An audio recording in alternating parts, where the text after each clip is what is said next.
Forecast. I'm Joseph, the host of the UFC Forecast, and we're back for the post-weigh-in face-off show. These are my final picks and the betting breakdown. Missing the co-host Loaf here tonight, so make sure you smash the like button, suplex the subscribe button. It's for UFC Orlando, Stephen Wonderboy Thompson, Kevin Big Mouth Holland. 14 fights on this card. We're missing one. It's Tracy Cortez, Amanda Ribas. That one's scrapped.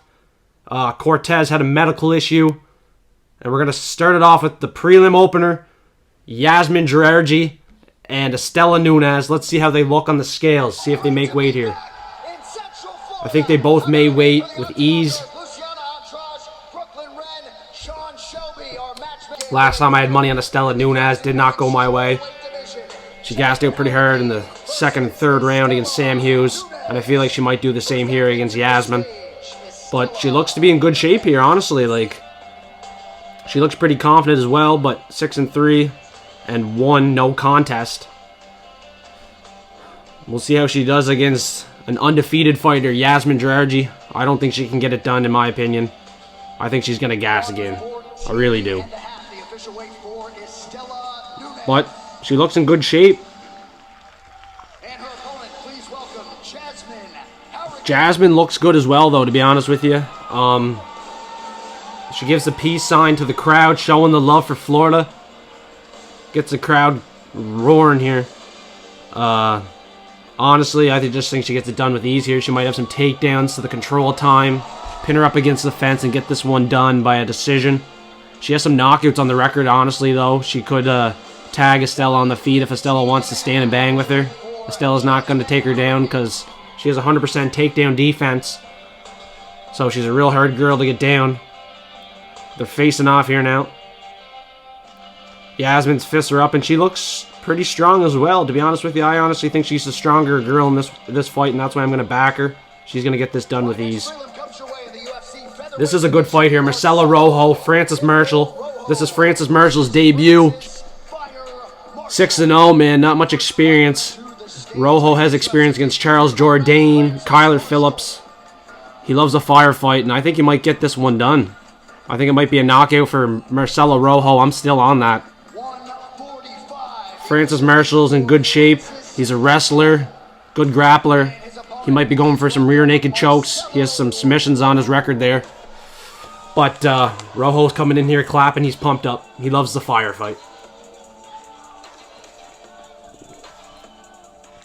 He didn't get finished until the third round against Kyler Phillips, and that was by submission, but I think he's going to look for a win here.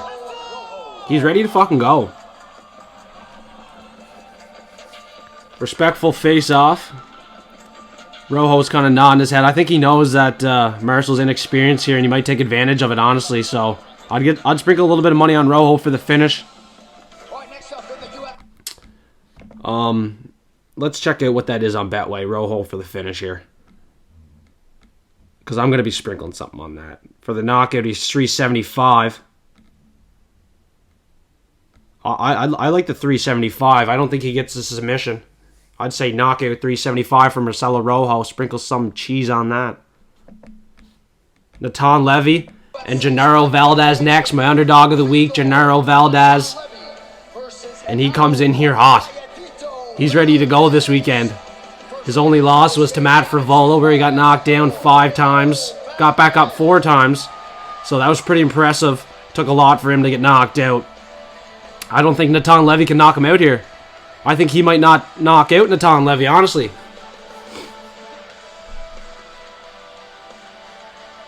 He looks good. He looks ready to go. Let's see what he is for the knockout here. I think he'll get the knockout as well. Him and Rojo, 2 underdogs back-to-back for the knockout. Valdez for the knockout. 450. 450 for the knockout for Valdez. $5 for the knockout for Natan Levy. 450 decision, Natan Levy. Levy submission, 275. A lot of people think Levy submission, but no. I think Valdez is going to get that knockout, crack the chin.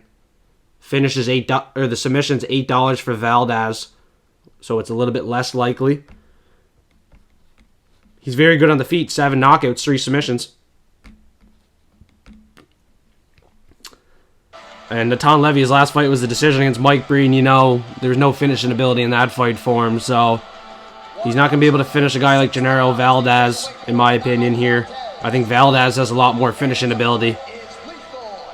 So those numbers I just shouted out, I'll be sprinkling some cheddar on that as well. Like, those are two good underdogs, Marcelo Rojo and Genaro Valdez. And I'm going to catch the bookies on those two for sure. I don't think the debut fighter's going to get it done, and I don't think Natan Levy has the finishing ability, man. I think Genaro Valdez, 7 knockouts, 3 submissions, 100% finishing ability. I think he's going to get this done, man. Natan Levy has the mohawk. He looks fit. He looks ready to go here as well. Valdez gives a big woo. He's ready to go, boys. He's ready to go. The damage Elkins versus Jonathan Pearce. Pearce is one of the biggest favorites on this goddamn card, man. I don't know if he's going to lose, to be honest with you. He's going to have way too much experience if it goes to the ground.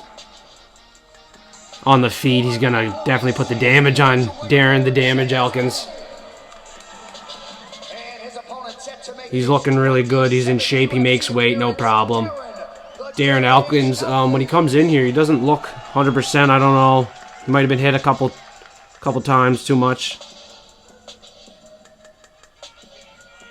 I'm definitely backing Jonathan Pearce here. Like, there's nothing to say. Like, he's the biggest favorite on the goddamn card.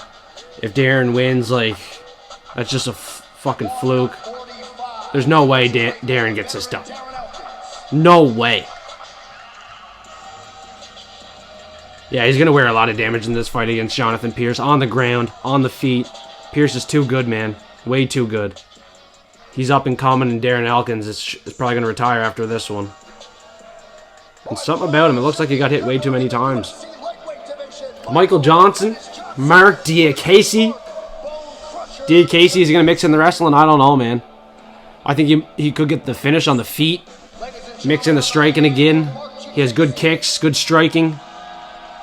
But yeah, on the ground, the wrestling, he's going to be so dominant there as well.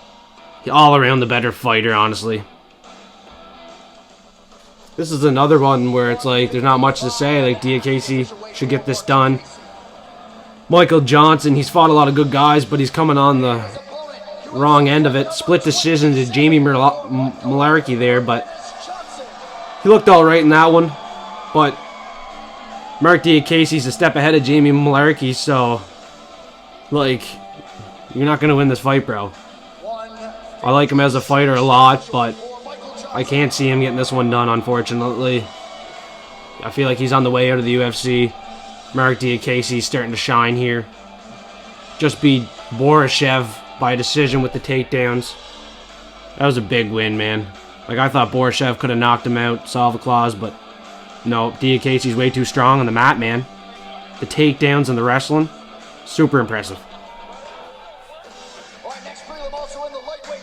Clay Guida. Scott Holtzman. Hot Sauce Holtzman. I think he looks pretty good, man. Like, he took a little layoff here. He only got finished by Benil. And who was the other guy there? Matheus Gamrot. Yeah, Matheus Gamrot, Benil. Clay Guida's not going to be in that class of guys, you know what I mean. I think Holtzman took the layoff. He looks in great shape. Scott's Holtzman for the knockout. I really like that. I'm going to check that out. What is that? Scott Holtzman for the knockout. I think he could knock out Clay Guida here. Guida got submitted against Claudia Pules, who just got knocked out by Dan Hooker. Yeah, I really like the side of Scott Holtzman. 157 on the money line here. But for the knockout, Scott Holtzman comes in at $4. I see lots of value in that one. $4. I feel like that should be a lot lower, honestly. Clay Guida submission, $13. Holtzman decision, $275. No, I like the $4 Holtzman KO, guys. Guys and gals. Smash that prop. Holtzman KO. $4. Clay Guida looks pretty good, though, honestly. He's jumping around here.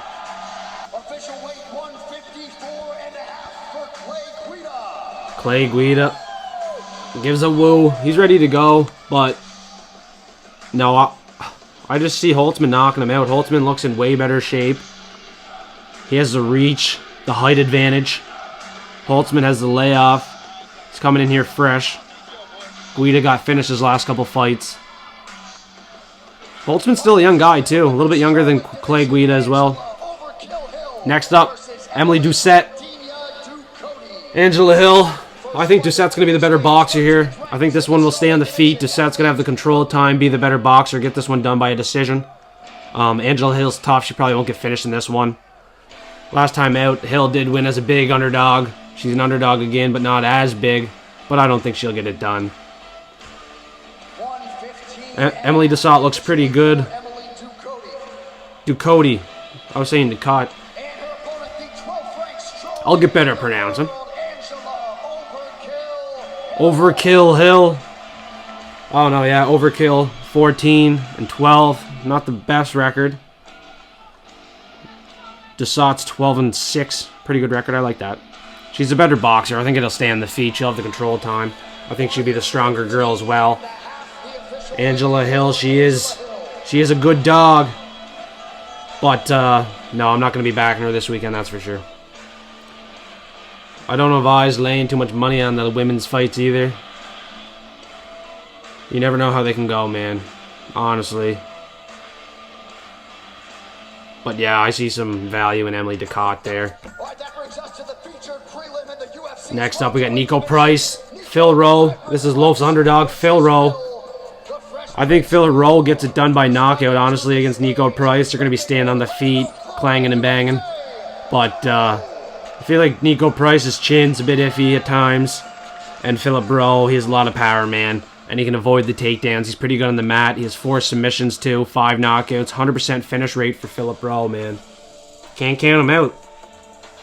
I know a lot of people like Niko Price. I like him, too, honestly. But I just see Phil Rowe knocking him out here. Phil Rowe knockouts. 450 as well. I'm definitely sprinkling something on that. Niko Price, 287 knockout. I just think it's going to go the other way, man, honestly. I do. I see it going the other way here.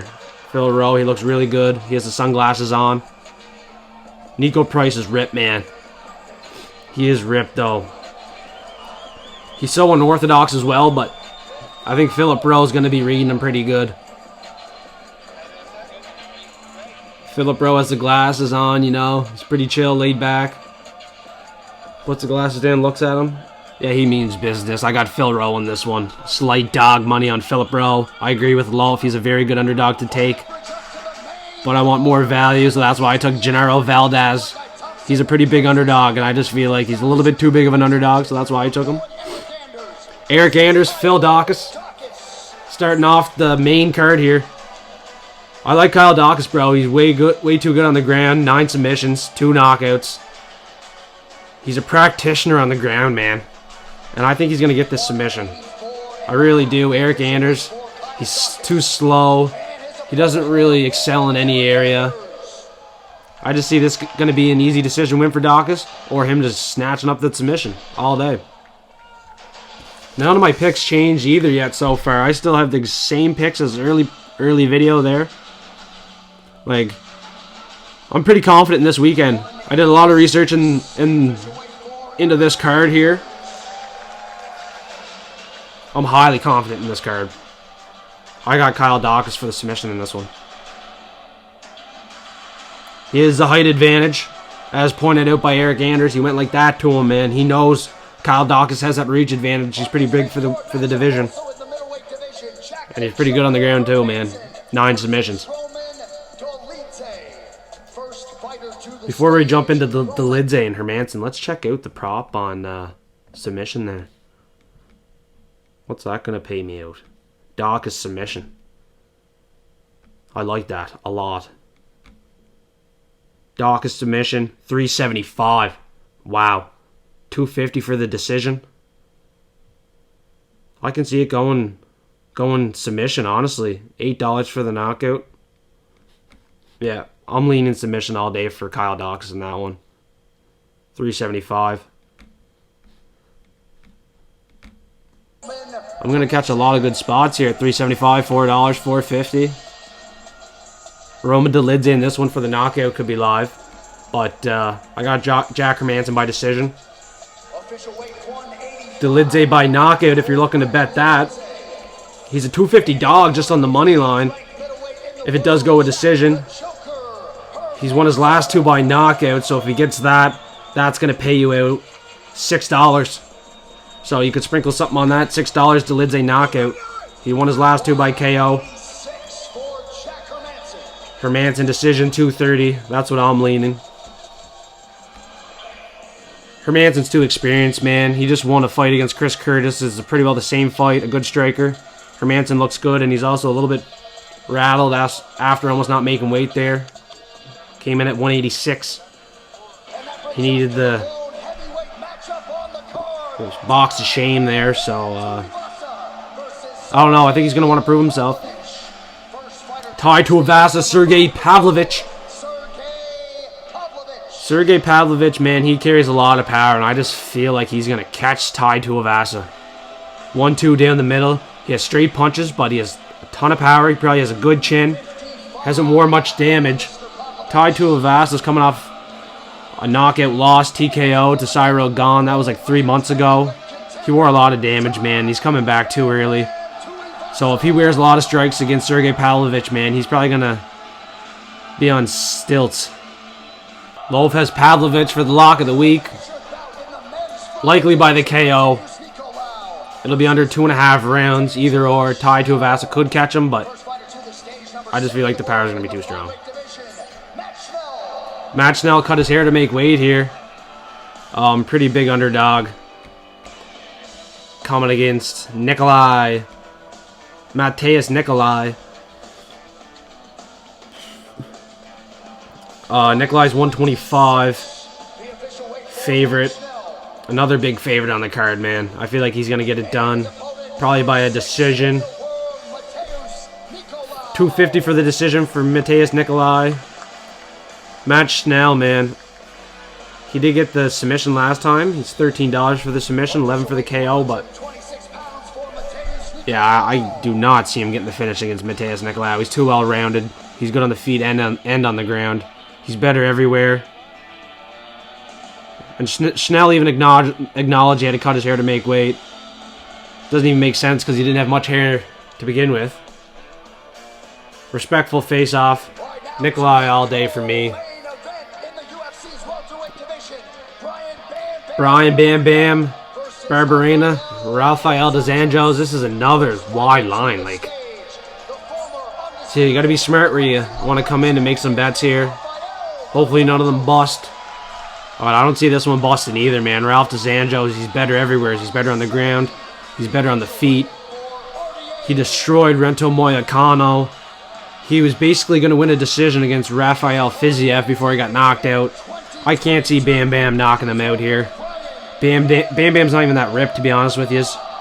He just comes at you with a lot of punches, overloads you, overwhelms you, but RDA's used to that, man. He's going to probably win this easy, unanimous decision.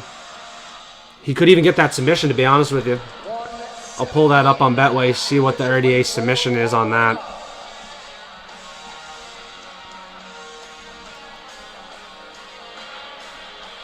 RDA submission.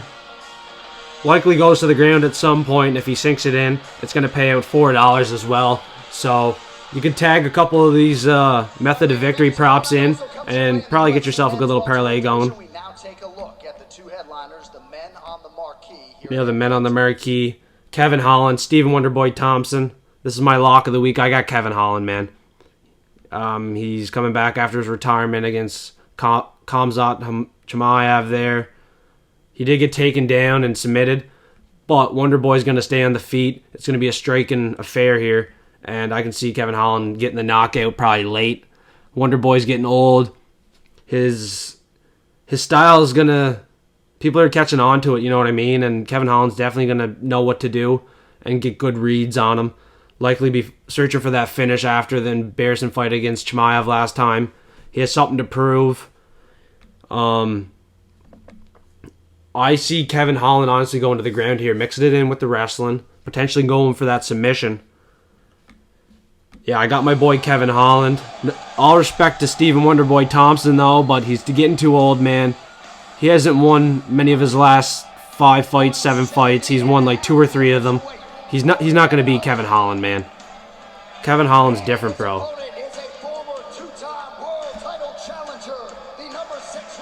And I'm going to pull up Kevin Holland's submission.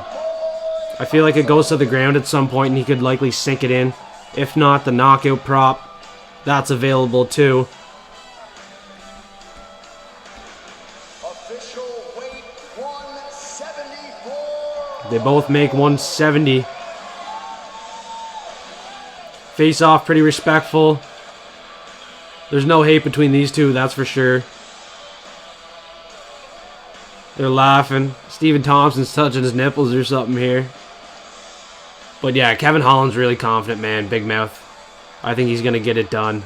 I really do. And don't forget to check out the Patreon page. We're going to post all of our bets up there. I'll give you one right now. These are 5 fighters that I think all around are better.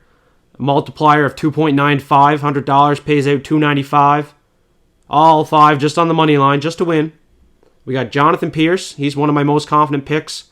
Ralph Dos Anjos, another really high confident pick. And then we got Yazmin Jauregui, mid-level confidence. Marc Diakiese, mid-level confidence. And Matheus Nicolau, pretty high-level confidence. I think all 5 of them get it done on the money line there for you. $100 pays out $2.95. And we'll see you next week for 282. It's going to be a title fight between Magomed Ankalaev and Jan Blachowicz. Can't wait for that weekend. Stay tuned.